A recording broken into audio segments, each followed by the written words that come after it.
In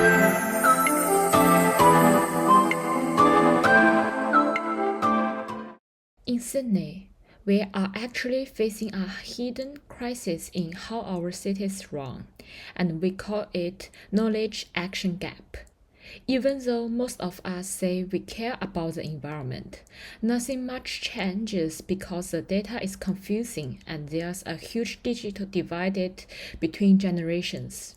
My project, the Rational Convenient Node, steps in at the most ordinary places you can think of, the bus stop, to turn it into a smart engine for SDG 11.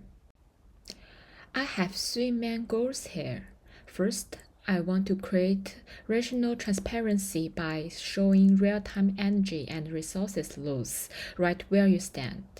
Second, I want to bridge the gap between the Generation Z and Generation X, making sure everyone is on the same page. And finally, I'm pushing for inclusive urbanization. By hacking the bus stop, we are moving away from just a simple things and towards a real social contract for the community. During my research, I looked at projects like Ballot Bin and Precious Plastic. They were great, but they lack the depth needed for complex city governments. The Ballot Bin is fun, but the impact is short-lived.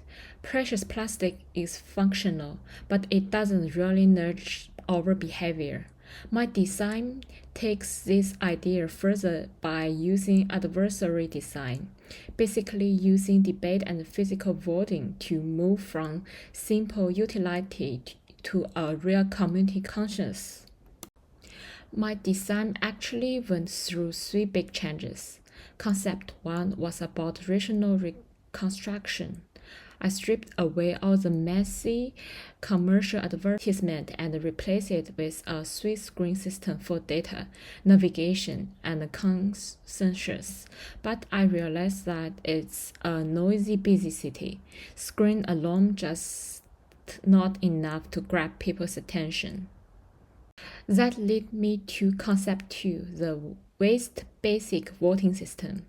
I add physical slot where you can vote using your trash. It made urban governments feel tangible, but I spotted a flaw.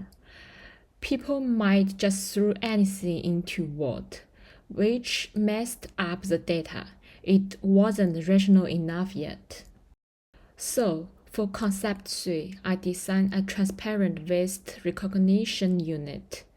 When you drop something in, the AI identify it and give you instant feedback through directional audio. By letting people see the mechanical process through the glass, I want to break that trash it and forget it habit. My main takeaway here was finding the balance, making sure it stay a clean education tool without becoming visual clutter. For Studio 2, I'm going to deliver a fully finished rational convenient node. We are not just building a better bus stop, we are building the foundation for a more resilient Sydney in the future. Let's rewrite our social contract together. Thank you.